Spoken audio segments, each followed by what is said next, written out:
Assalamualaikum warahmatullahi wabarakatuh.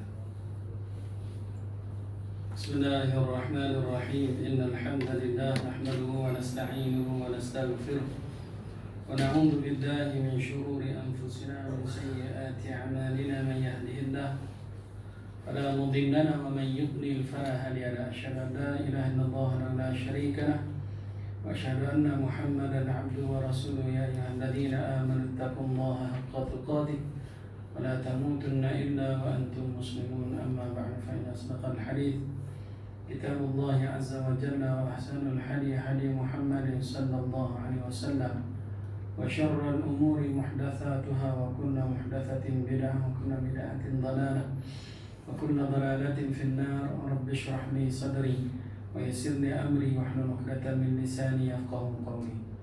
Sidang jamaah yang dirahmati Allah, pertamanya kita panjatkan syukur kehadirat Allah Subhanahu wa taala kerana dengan limpah kurnia daripada Allah izinkan kita semua berada di rumah Allah Subhanahu wa taala pada tengah hari ini. Mudah-mudahan kehadiran kita ke rumah Allah ini menyebabkan Allah masukkan kita semua ke dalam syurga Allah Azza wa Jalla. Amin ya rabbal alamin. Tuan-tuan sidang jamaah yang dirahmati Allah, pada tengah hari ini saya nak bincangkan sedikit berkaitan dengan ahkam wa fatawa as-siyam, hukum-hukum dan fatwa-fatwa yang berkaitan dengan puasa. Tuan-tuan sidang jamaah yang dirahmati Allah, yang pertama kita bincangkan berkaitan dengan niat. Niat puasa Ramadan tidak sah kecuali pada malam sahaja. Ini mazhab Syafi'i, tuan-tuan. Niat puasa hendaklah pada setiap malam. Kita kena niat pada setiap malam. Jadi tuan-tuan sidang jamaah yang dirahmati Allah, tetapi kita boleh ihtiyat dengan bertaklid kepada Imam Malik, mazhab Maliki, iaitu kita boleh berniat sebulan bulan Ramadan. Jadi kita dah masuk hari ni hari ketiga, tak boleh lah nak niat sebulan, dah 3 hari dah kan. Nah, jadi malam pertama kuliah hari itu, malam pertama Ramadan hari itu, saya ada kongsi lah dengan jemaah-jemaah tempat saya kuliah. Jadi saya ajak untuk mereka berniat sebulan bulan Ramadan. Jadi puasa sunat boleh diniatkan pada siang hari, sebelum tergelincir matahari, sebelum zuhur. Kalau puasa sunat, puasa wajib malam. Jadi puasa wajib bagi kita ni iaitu puasa Ramadan sahaja. Jadi seseorang yang sedang berpuasa berniat untuk berbuka, kalau tengah-tengah puasa terlintas nak buka, tuan-tuan, maka hukum dia batal puasa. Tengah-tengah puasa, aku kalau dapat, jadi tuan-tuan, tuan-tuan sidang jamaah rahmati Allah, buang jauh-jauh kalau lintasan-lintasan yang sedemikian, tuan-tuan. Bagi tuan-tuan sidang jamaah rahmati Allah, tidak memadai niat puasa Ramadan dengan hanya berniat aku puasa esok hari sahaja, tetapi mestilah menyebut bulan Ramadan. Sebab tu ada dalam lafaz niat kita, hadhis sanati, fardhi Ramadan. Tuan-tuan, fardhi Ramadan, kena sebut fardu Ramadan. Ini kerana ia merupakan ibadat yang disandarkan kepada waktu, iaitu bulan Ramadan sahaja. Jadi tuan-tuan sidang jamaah dirahmati Allah, maka kita wajib ta'yinkan dia, iaitu sebut bulan Ramadan. Tetapi pendapat yang muktamad ialah tidak wajib disertakan niat perkataan fardu, kerana puasa Ramadan itu sendiri daripada mukallaf yang semestinya fardu. Makna dia kalau kita hanya memadai sebut Ramadan saja, tapi dalam lafaz kita sebut an adai fardhi Ramadan. Tapi kalau dia kata dalam buku ni Dr. Zulkifli Al-Bakri dia petikkan daripada Bughiyah Al-Mustaridi, dia kata tidak perlu sebut fardu Ramadan, tapi kalau nak sebut tak apa. Kalau tak sebut pun tak apa. Sebut Ramadan sudah bermaksud itu fardu dah. Kemudian yang terakhir berkaitan dengan niat, sah niat puasa dalam hati walaupun ketika dalam solat. tengah sembahyang tarawih perintah nak niat puasa, hukum dia sah. Kan? Tak payah tunggu habis tarawih, habis witir, kata imam niat puasa, betul tak? Bagus imam, dia memperingatkan kita untuk berpuasa. Tapi yang dia baca tu Bismillahirrahmanirrahim, nawaitu shauma ghadin ana ada'i fardhi ramadhan hazihi sanati lillahi ta'ala. Itu lafaz. Niat ni dalam hati. Niat dalam hati. Habis tuan-tuan sidang jamaah rahmati Allah. Sebab tu ada pandangan kata kalau seseorang tu bangun sahur, itu sudah bermakna dia telah niat puasa. Bangun tu apa? Bangun sahur tu apa? Puasa lah. Betul tak? Jadi tuan-tuan ni, cuma sahaja dalam perbahasan niat tadi perlu kita sebut Ramadan. Tuan-tuan sidang jamaah rahmati Allah. Yang kedua tuan-tuan ini berkaitan dengan terlupa dan dipaksa. Jadi secara ringkasnya tuan-tuan ini, kalau kita terlupa tak batal. Samalah juga dengan dipaksa. Tapi jangan buat-buat lupa. Buat-buat lupa tu makna lain. Betul tak? Jadi tuan-tuan ini, kalau buat-buat lupa, hukum dia batal tuan-tuan. Jadi tuan-tuan sidang jamaah rahmati Allah, samalah juga bila dipaksa maka tak batal tuan-tuan ni. Tuan-tuan sidang jamaah rahmati Allah, ada juga perbahasan yang cukup panjang juga sini tuan-tuan ni. Sedikit saya bacakan tuan-tuan, makan dan minum dengan sebab terlupa pada siang hari di bulan Ramadan tidak batal kerana Allah Subhanahu wa taala memberikannya makan dan minum. Itu ada dalam hadis Nabi Sahih Bukhari. Kalau orang yang makan terlupa pada bulan Ramadan, itu makna dia Allah bagi makan pada dia. Jadi tuan-tuan sidang jamaah rahmati Allah. Dan ada guru saya sebut dulu, dia kata kalau kita tengok orang sedang makan bulan Ramadan, bagi dia habis dulu baru kita tanya. Tak setuju tak? Orang dia tengah makan bulan Ramadan, orang dia tengah makan, jadi tuan-tuan ni bagi dia perapi dulu makan, baru kita tanya. Lupa lah, lupa dia tak? Tak apa, dah lupa kan? Alasan dia kata biar bagi perapi, sebab kalau dia tak perapi nanti benda tu akan membazir. Itu alasan. Jadi tuan-tuan sidang jamaah rahmati Allah. Kemudian tuan-tuan dalam kitab Fiqhul Islam Wahbah Az-Zuhaili menyebutkan perkataan Abu Bakar Al-Ajiri, orang yang bekerja berat ialah orang yang mempunyai pekerja berat ni, jika dia bimbang berlaku kebinasaan dengan sebab puasa dia, maka dia boleh berbuka dan melakukan qada jika seandainya pekerjaan tersebut mendatangkan kemudaratan sekiranya ditinggalkan. Dulu abang saya, arwah ayah saya dulu pun pernah kerja di Singapura tuan-tuan. Kerja buruh ni. Macam tuan-tuan tengok orang duk buat bangunan tu, tempat kita jarang kita jumpa orang Malaysia tuan-tuan. Semua warga asing. Betul tak? Bangladesh, Pakistan, Indonesia. Dulu tuan-tuan ni, orang Kelantan dulu ramai yang pergi Singapura. Kerja macam tu. Saya tanya abang saya lah, arwah ayah saya tak tanya. Jadi tuan-tuan ni kata macam mana puasa dulu. Dia kata puasa, kalau tak larat sangat tu minta rehat. Minta rehat. Jadi bos sana dia tak ada masalah tuan-tuan dengan orang Islam. Dia kata dia meraihkan kita berpuasa. Dia tidak larang. Ada orang viral kan, apa nama, pekerja siapa? Ada Cina larang anak buah dia berpuasa sehingga kena pukul. Tak dapat viral. Dia watan Saya pun tak ada baca habis. Okey tuan-tuan sidang jamaah rahmati Allah. Okey tuan-tuan, puasa seseorang yang makan dan minum kerana dipaksa juga tidak batal disebabkan bukan kemahuan dia. Okey tuan-tuan sidang jamaah rahmati Allah. Jika seseorang yang sedang berpuasa menguap dalam keadaan mendongak kepalanya ke langit, tiba-tiba masuk air ke dalam mulut dia, mana dia muak. Tuan-tuan biasa dah tengok orang muak kan? Ni dalam surah kita ada. Dia duduk menyandang, tuan-tuan. Betul. Jadi tuan-tuan, kalau dia menguap, rangau mulut dan adap ke atas, kebetulan pula kena dengan hujung bumbung, dan ada air plup masuk dalam tekak dia. Jadi tuan-tuan ni, kalau yang ni ulama kata hukum dia batal. Tak sengaja Ustaz.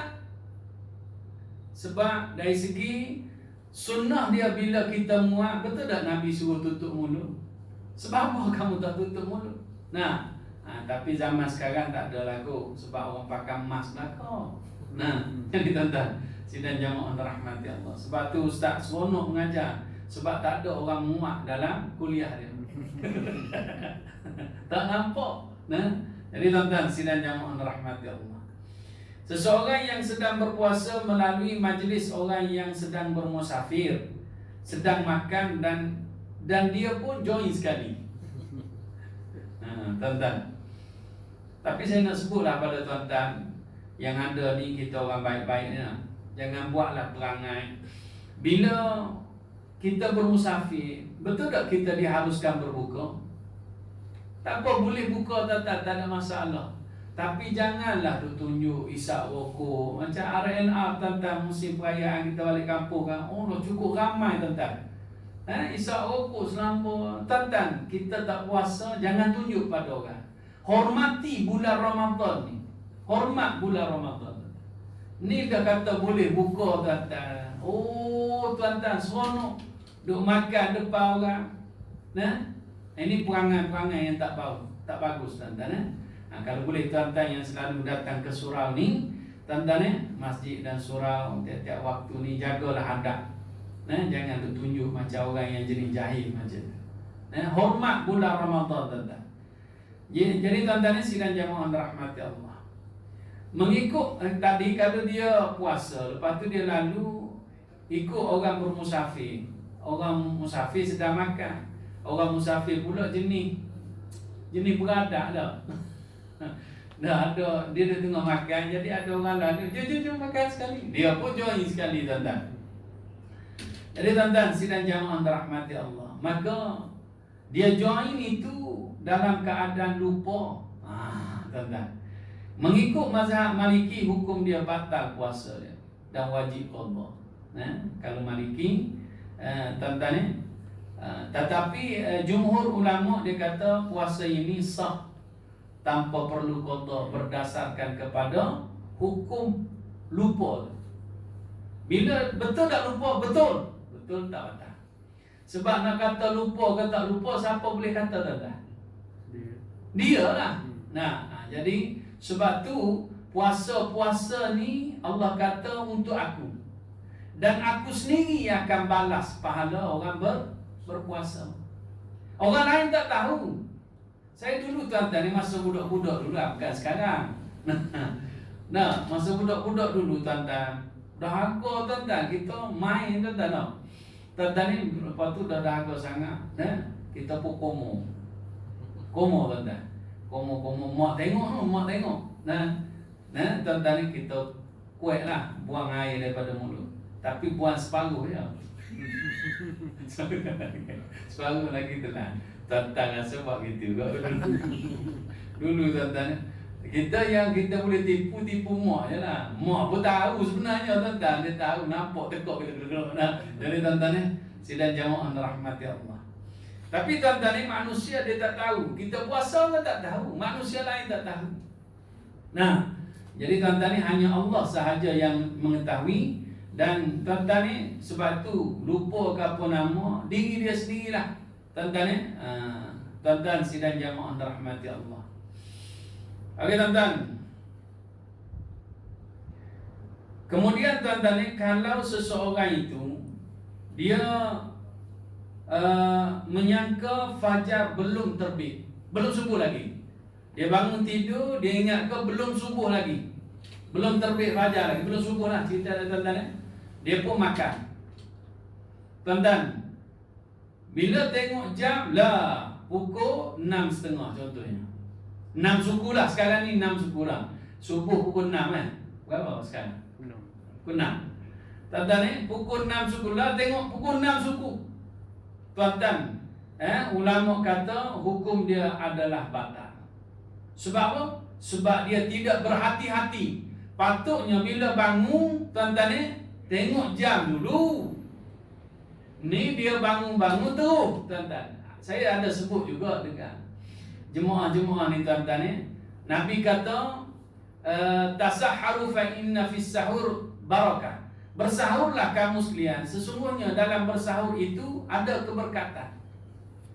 Jadi tuan-tuan sebab itu tuan-tuan Nabi sebut dalam satu hadis, walau bijur'atil ma, walaupun dengan seteguk air. Sebab itu saya kata, letak siap-siap sebotol air dekat tempat kita tidur.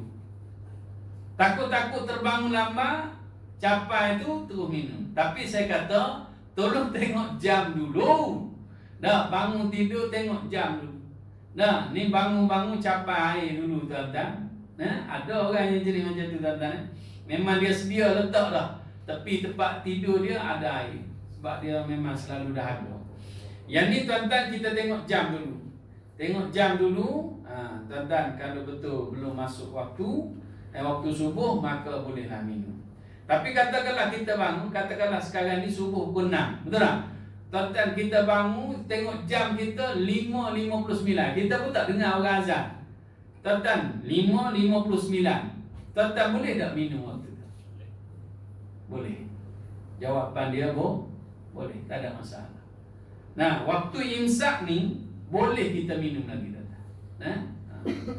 Dan katakanlah kita makan-makan, tuan-tuan tuan-tuan kadang-kadang Khalid juga sedia-sedia makan dah lewat, tuan-tuan. Kita tengah-tengah makan tak dah habis lagi, orang azan dah. Tetap rapi mana yang ada. Hukum dia boleh.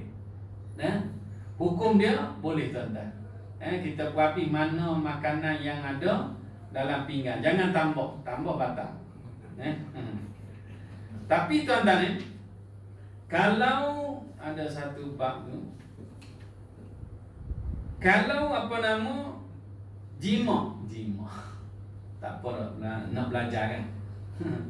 Tuan-tuan duduk tengah jima, orang azan kena perapi ke macam mana? Siapa perapi batal, dia kena berhenti. Next time. Next trip, tuan-tuan. Sidang jamaah rahmati Allah. Yang ni ada disebutkan tuan-tuan dalam bab jima ni. Pertama dia kata bersetubuh membatalkan puasa, tetapi sekiranya terlupa maka tidaklah batal. Seperti dikiaskan kepada makan dan minum. Hari ni pun ada orang viralkan pasal Ustaz Muhaddir Joy kata tu lah. Cuba kita baca sini, tuan-tuan. Air mani yang keluar dengan sengaja seperti perbuatan berjumpa adalah batal puasanya. Air mani keluar, tapi kalau keluar air mani tak batal, tuan-tuan. Air mani je. Kita duk pegang-pegang bini, tuan-tuan, nak cium bini bulan Ramadan boleh tak, tuan-tuan? Ada tengok dua keadaan. Dua keadaan. Nabi sebut dua. Kalau jenis orang tu boleh tahan nafsu dia, silakan. Jenis cium-cium keluar air mani. Cium keluar air mani. Yang ni jangan, tuan-tuan. Jadi tuan-tuan, sidang jamaah rahmat Allah. Yang ni dia kata kalau dia panggil istimta' situ. Istimta' ni berseronok dengan bini. Mana dia kita pegang bini, seronok dah pegang bini. Seronok, tuan-tuan. Cium bini, seronok lah. Tuan-tuan, hukum dia harus sebenarnya. Tapi tuan-tuan, batasan dia jangan sampai keluar mani. Jadi tuan-tuan, sidang jamaah rahmat Allah. Kadang-kadang ada suami isteri, jangan puasa ni. Alah, pegang sikit tak boleh lah. Tak apa, tuan-tuan. Bersetubuh di siang hari pada bulan Ramadan sedangkan dia dalam keadaan bermusafir, tidaklah dikenakan kafarah ke atasnya. Kalau dia musafir, memang dia diharuskan berbuka. Tengah-tengah musafir, tuan-tuan, tak kena kafarah. Sebab tu ada Ustaz Mahathir dia kata, kalau tak nak kena kafarah, dia kata bermusafir. Adalah yang komen dia, tuan-tuan. Jadi tuan-tuan, sidang jamaah rahmati Allah. Tapi kalau kita bermusafir, tuan-tuan, hukum dia tetap dosa. Dia ada sebut juga, tuan-tuan. Siapa yang sebenarnya niat dia untuk jima, dia buka minum air dulu, dia batalkan puasa. Nah, hukum dia tetap dosa dah. Yang tu ulama kata, yang jenis dia macam tu, ada setengah ulama kata tetap kena kafarah. Setengah ulama kata dia tetap kena kafarah. Sebab niat dia yang tu, bukan niat batal. Dan double dosa mungkin, tuan-tuan. Jadi tuan-tuan sidang jamaah rahmati Allah, air mani yang keluar dengan tidak disengajakan tidaklah batal puasanya. Begitulah juga jika seseorang bermimpi sehingga keluar mani pada siang hari, hukumnya tidak membatalkan puasa, mengikut ijma' ulama. Makruh secara tahrim bercumbu dalam bulan Ramadan dengan istrinya pada siang hari bagi orang yang syahwatnya bergelora. Hukum dia makruh, tuan-tuan. Jadi tuan-tuan, sama ada lelaki ataupun perempuan. Inilah pendapat mazhab Syafi'i dan juga Hanafi, tuan-tuan. Walaupun begitu, Imam Ibnu Munzir berkata telah memberi rukhsah pada bercumbu itu oleh Umar Ibnu Abbas. Makna dia Abdullah Ibnu Abbas, dia kata hukum dia boleh bercumbuan dengan isteri pada bulan Ramadan. Tapi kena tengok tahap mana, tuan-tuan. Yang seterusnya sengaja membatalkan puasa Ramadan dengan melakukan persetubuhan dengan syarat dia menyedari bahawa dirinya berpuasa, mengetahui perbuatannya itu adalah haram dan bukan dalam bermusafir, yang diberikan keringanan adalah wajib kafarah. Ini pendapat yang Dr. Zulkifli Al-Bakri sebut, tuan-tuan. Sekali lagi saya baca, tuan-tuan. Sengaja membatalkan puasa Ramadan yang tadi saya sebut tadi, tuan-tuan, dengan melakukan persetubuhan. Mana dia batalkan puasa dulu, tuan-tuan, dengan niat untuk bersetubuh. Tuan-tuan sidang jamaah rahmati Allah, tuan-tuan, hukum dia adalah haram dan berdosa. Kemudian dia adalah wajib kafarah. Wajib kafarah. Ini dalam buku Dr. Zulkifli Muhammad Al-Bakri. Jadi tuan-tuan, kafarah hanya wajib ke atas suami yang melakukan persetubuhan. Sebab tu kalau muslimah, isteri suami aja cakap kat dia, awak kena puasa 2 bulan. Fikir dulu. Jadi tuan-tuan sidang jamaah rahmati Allah, suami kata tak apa, boleh bagi makan 60 orang. Oh, pandai suami lah. Jadi tuan-tuan sidang jamaah rahmati Allah. Okey tuan-tuan, mana tadi saya nak sebut pasal memasukkan sesuatu ke dalam rongga. Ini persoalan berkaitan dengan suap pada bulan Ramadan.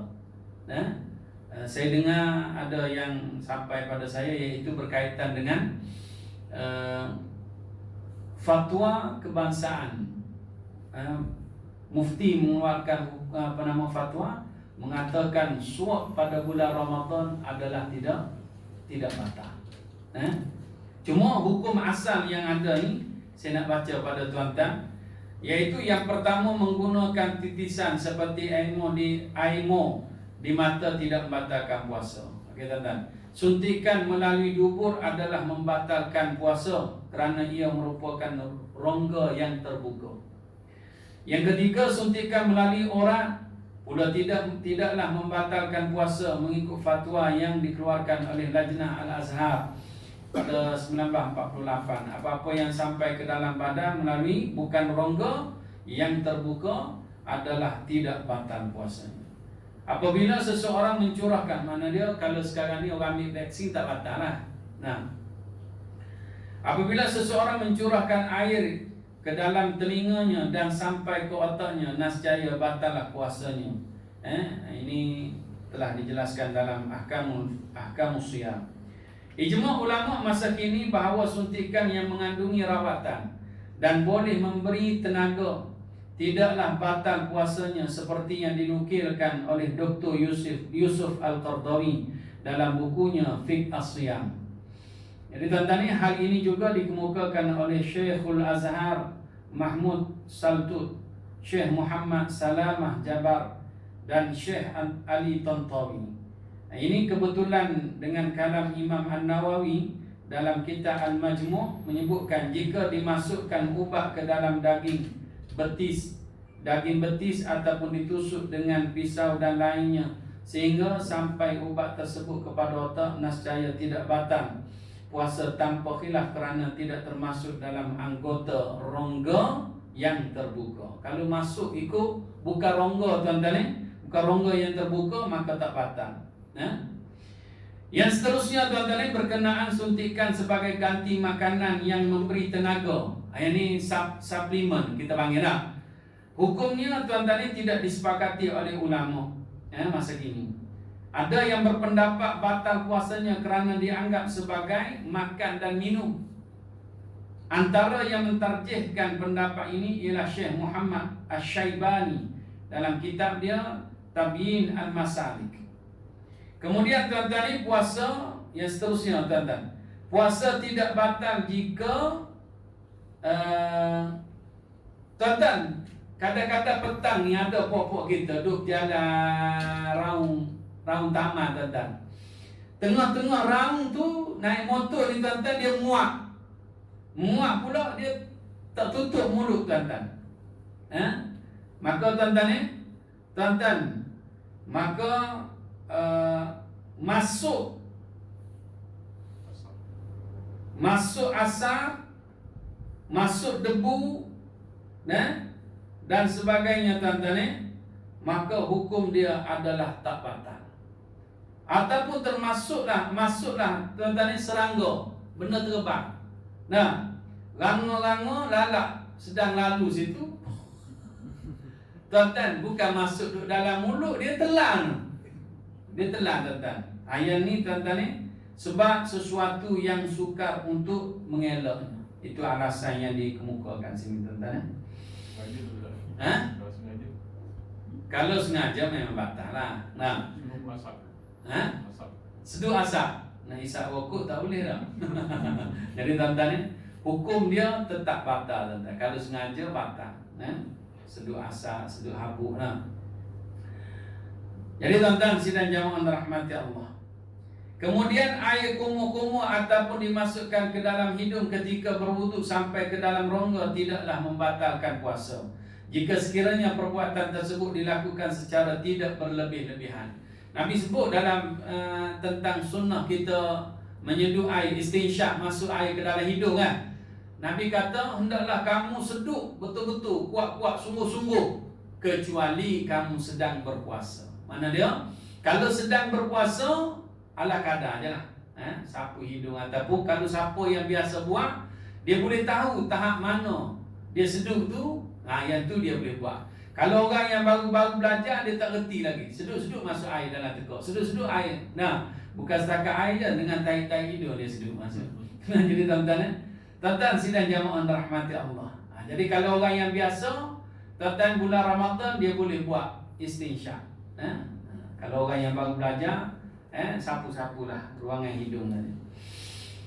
Okey tuan-tuan, yang seterusnya sisa-sisa makanan yang ada di celah-celah gigi yang tertelan bersama air liur tidak membatalkan puasa.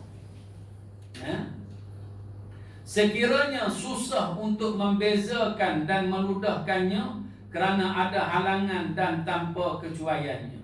Jadi tuan-tuan, kalau benda tu sikit tuan-tuan, maka tak batal.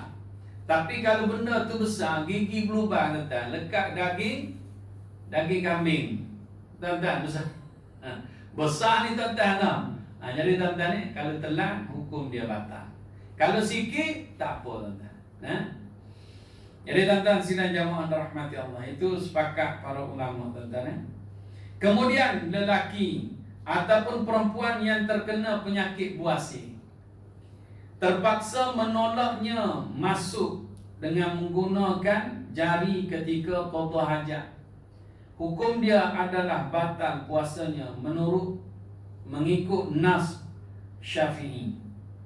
Syekh Hasanain makhluk menambah ia termasuk dalam golongan yang uzur, yang mengharuskan berbuka dan hendaklah qada selepas sembuh penyakit.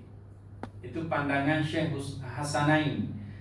Walaupun begitu, Imam Al-Baghawi, ini mazhab Syafi'i tuan-tuan, dan Imam Al-Hawarizmi berpendapat tidak batal puasanya. Kalau Hanafi tadi kata batal. Yang ni dia kata tak batal. Dan inilah yang diiktimadkan oleh Imam Al-Azra'i. Jadi tuan-tuan, kita kata tak batal sebab dia termasuk dalam golongan yang tak dapat tidak, tuan-tuan. Dan kadang-kadang puasa ni dia lambat sembuh. Lepas tu bila masa nak ganti. Jadi tuan-tuan ni itu agak payah. Maka pandangan yang tidak batal itu mazhab Syafi'i. Merasa makanan adalah dibolehkan yang dikecap di hujung lidah dan tidak membatalkan puasanya mengikut pendapat yang terpilih. Yang ini ada dalam hadis Nabi, tuan-tuan, ataupun sahabat Abdullah ibnu Abbas pun berkata tidak mengapa merasa makanan seperti cuka. Masa kita nak pergi beli, tuan-tuan, kita nak rasa. Kita nak beli tu nak ambil yang baik, boleh rasa. Cuka dan sesuatu yang ingin dibelinya, hukum dia boleh. Ambil rasa, tuan-tuan. Lepas tu ludah balik. Jangan telan batal. Samalah juga bagi orang yang tuan-tuan ni sakit gigi, dia nak hilangkan, maka dia perlu kumur dengan sesuatu yang boleh memberi kebas. Nak hilangkan rasa sakit gigi tu. Jadi mungkin akan terasa pada lidah. Maka tuan-tuan ni hukum dia adalah tidak batal. Tak batal, tuan-tuan. Tapi jangan telan lah. Lepas daripada tu dia rasa-rasa lagi, itu tak apa dah. Mula-mula tu kita komo-komo balik, tuan-tuan. Kemudian tuan-tuan sidang jamaah rahmati Allah, menelan balgham. Tuan-tuan tahu balgham? Itu balgham. Tahu? Kahak lah, tuan-tuan. Sama ada orang tua ataupun orang muda yang sukar bagi dia untuk meludahnya adalah sah puasa dia, tak batal. Jadi tuan-tuan sidang jamaah rahmati Allah. Tapi ada juga pandangan, tuan-tuan, kalau dia macam lebih kurang juga air liur, kalau dia dah keluar, dia batuk, puk, keluar dari sini, tuan-tuan. Dia seduh. Dia seduh balik, tuan-tuan, batal. Dah keluar. Tuan-tuan, batal. Jadi tuan-tuan, samalah juga dengan air liur, tuan-tuan. Jadi telan air liur ni ada lagi orang duk tanya, tuan-tuan, sebab mungkin ada orang muda-muda ni dia baru, tuan-tuan, dia duk tanya air liur yang ada dalam mulut kita boleh telan. Banyak mana pun telan lah. Tapi yang tak bolehnya, tuan-tuan, syarat dia jangan bercampur dengan darah. Tapi kalau kita tak tahu, macam katakanlah gigi, gusi, darah, tapi kita boleh rasa sebenarnya. Kalau ada darah dalam mulut kita, dia ada rasa lain, tuan-tuan. Jadi tuan-tuan, kalau dia bercampur dengan darah ataupun sisa-sisa makanan yang dalam kuantiti yang banyak, tuan-tuan ni yang besar, maka hukum dia adalah batal. Begitu juga, tuan-tuan, kalau air liur ni dia kumpul. Dia kumpul mana, tuan-tuan, liur? Selagi duduk dalam mulut, dia kumpul banyak mana pun tak apa. Tapi kalau dia bawa keluar, buh dalam gelap, lepas tu dia minum balik, air liur aku, dia kata. Tapi walaupun air liur dia kumpul, tuan-tuan, hukum dia jadi batal. Lagi-lagi kalau dia telan air liur orang lain. Ni dengan bini, cerita dengan bini lah ni. Tuan-tuan, tuan-tuan, contohnya seperti mengucup isteri dan menghisap lidahnya. Bomoh bulan puasa hisap lidah lagi. Kalau hisap lidah, tuan-tuan, maka kalau tertelan, maka dia dikira menelan air liur orang lain, batal puasa. Boleh, tuan-tuan? Okey, tuan-tuan sidang jamaah rahmati Allah. Muntah tak batal, tuan-tuan. Tetapi kalau muntah dengan sengaja, hukum dia batal. Sama ada dia jolok tekak dia menyebabkan dia muntah, ataupun dia ambil sesuatu yang dia hidu-hidu menyebabkan dia loya dan dia muntah. Itu juga boleh jadi termasuk dalam batal. Bernama sengaja muntah. Kita tahu dah benda ni kalau aku cium nanti muntah. Dicium juga tuan-tuan. Nah, batal. Oke tuan-tuan, sidang jamaah rahmati Allah. Kemudian tuan-tuan,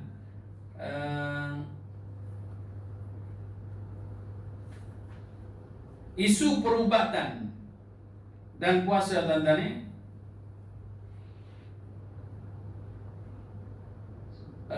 tuan-tuan, mengambil pil penahan haid kerana ingin berpuasa penuh pada bulan Ramadan adalah dibolehkan, tetapi afdal jangan mengambilnya dan kekal mengikut takdir Allah kepada wanita. Kadang-kadang orang perempuan ni dia malah nak ganti.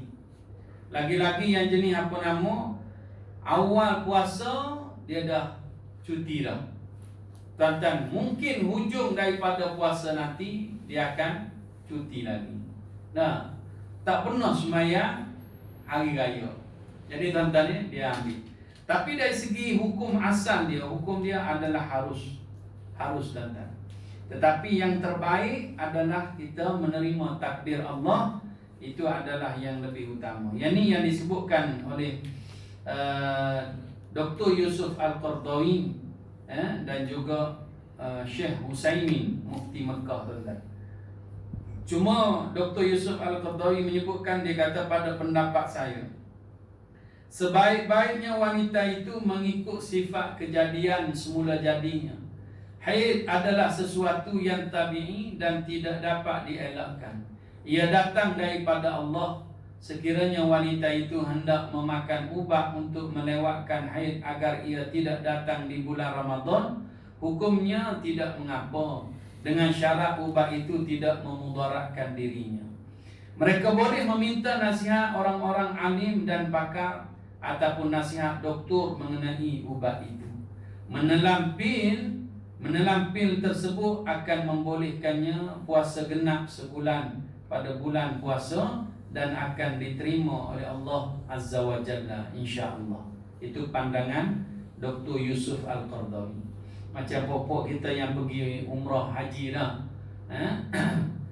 umrah ni tak berapa digalakkan sangat, tapi ada juga yang ambil sebab bukan senang nak pergi sana. Berapa ribu sekarang ni, zaman PKP, tak tahu tuan-tuan. Itu pun boleh pergi masjid sekali. Pergi kuarantin, tuan-tuan. Tak tahu berapa kali boleh pergi, tuan-tuan. Tuan-tuan sidang jamaah rahmati Allah. Orang yang sakit buah pinggang, sikit tuan-tuan, yang dinasihatkan berbuka oleh pakar boleh berbuka dan tidak perlu qada. Ini pendapat yang dikemukakan, tuan-tuan. Sebaliknya diberi makan kepada orang miskin setiap hari yang ditinggalkan dengan secupak, lebih kurang 650 gram. Tetapi jika sekiranya penyakitnya hilang ataupun sembuh, ada orang kena penyakit buah pinggang sembuh, jangan kita jumpa, ada, tapi jangan, maka hendaklah diqadakkannya. Inilah pendapat jumhur ulama. Dalam mazhab Maliki, suntikan ke dalam saluran kencing lelaki hukumnya tidaklah merosakkan puasanya. Jadi tuan-tuan, kalau ada jenis penyakit prostat, kemudian tuan-tuan, ambil darah yang sedikit tidaklah membatalkan puasa seperti untuk menderma kepada orang yang memerlukan. Hukum dia adalah tidak batal. Ini pendapat Syekh Husaimin. Hukum menukar ataupun mencuci darah bagi pesakit buah pinggang dalam keadaan puasa adalah batal puasanya. Ini pendapat bin Baz Ibnu, nama dia Ibnu apa? Bin Baz. Jadi tuan-tuan sidang jamaah rahmati Allah. Kemudian tuan-tuan, yang seterusnya hukum menggunakan inhaler, asma tu kan. Di siang hari pada pesakit asma adalah dibolehkan kerana gas tersebut tidak sampai ke dalam perut tetapi sekadar untuk pernafasan. Inilah pendapat Dr. Yusuf Al-Qardawi, Syekh bin Baz, Mufti Mekah juga kan bin Baz, dalam perbincangan fiqh berkenaan hal-hal perubatan dan rawatan kali ke-9. Begitu juga dengan pendapat Syekh Husaimin dan juga Syekh Ibnu Jabrin. Kemudian tuan-tuan, meletakkan minyak ataupun sesuatu pada gigi yang sakit sekalipun yang berpuasa merasainya padahal hukumnya tidaklah batal puasanya. Inilah fatwa yang dikemukakan oleh Syekh Hasanain Makhluf. Dan yang seterusnya, mencabut gigi di siang hari Ramadan bagi yang berpuasa tidaklah batal puasanya, seperti pendapat Syekh Utsaimin. Inilah pendapat mazhab Hanafi dan lain-lain. Kemudian yang terakhir, berbekam pada siang hari pada bulan Ramadan. Ini ada dalam grup saya, tuan-tuan. Dia ada orang tanya. Yang masyhur di kalangan para para sahabat dan tabi'in, bahawa ia tidak batal puasa berdasarkan kepada nas, berbekam pada siang Ramadan. Tuan-tuan, ini disebutkan pendapat daripada para sahabat dan tabi'in. Tuan-tuan, tidak batal. Sebab Sa'ad bin Abi Waqqas pernah melakukan bekam. Begitu juga dengan Az-Zubair ibn Awam, Ummu Alqamah dan lain-lain lagi. Kecuali Imam Malik dan Abu Hanifah menganggap hukumnya makruh jika melemahkan tubuh badan orang yang berbekam. Mazhab Hambali dan jemaah ahli hadis menganggap berbekam hukumnya batal puasa. Hambali batal. Manakala Atta berpendapat wajib kafarah. Pendapat yang masyhur adalah jumhur adalah tidak makruh berbekam jika tidak membawa kelemahan kepada orang yang berpuasa. Jadi tuan-tuan, dalam mazhab Syafi'i, hukum dia tidak batal, tapi hukum dia boleh jadi makruh kalau boleh melemahkan tubuh badan kita. Okey tuan-tuan, insya-Allah pada pertemuan akan datang, kalau ada masa yang terluang, insya-Allah tuan-tuan, sama-samalah kita tengok balik sesuatu yang berkaitan dengan hukum, ahkam wa fatwa wasiyam, hukum-hukum dan fatwa yang berkaitan dengan puasa, tuan-tuan. Jadi tuan-tuan, setakat itu saja untuk perkongsian pada tengah hari ini. Mudah-mudahan sedikit perkongsian itu memberi manfaat kepada tuan-tuan dan juga diri saya sendiri. Saya doakan mudah-mudahan kita semua beroleh kebaikan daripada Allah Subhanahu Wa Taala, dan mudah-mudahan dalam masa yang sama Allah jauhkan kita semua daripada segala bala bencana. Amin. Amin ya rabbal alamin. Mudah-mudahan Allah terima segala amal ibadat kita sepanjang bulan Ramadan. Allah panjangkan umur kita sampai ke akhir Ramadan, dan mudah-mudahan Allah ampuni segala dosa kita, dan mudah-mudahan Ramadan tahun ini Ramadan penyebab Allah masukkan semua yang ada di surau Jangan tahu pada hari ini ke dalam syurga Allah Azza wa Jalla. Amin. Amin ya rabbal alamin. Bila taufiq hidayah. Wassalamualaikum warahmatullahi wabarakatuh. Subhanakallahumma wa bihamdika asyhadu an la ilaha illa anta astaghfiruka wa atubu ilaik. Tuan-tuan, saya selepas ni nak pergi melawat abang saya di HKL. Jadi kalau siapa-siapa yang nak menyumbang pada dia, tuan-tuan, sebab dia dah masuk 6 hari dah. Jadi bolehlah saya sampaikan untuk dia, tuan-tuan. Dia operation, tuan-tuan. Allah Akbar.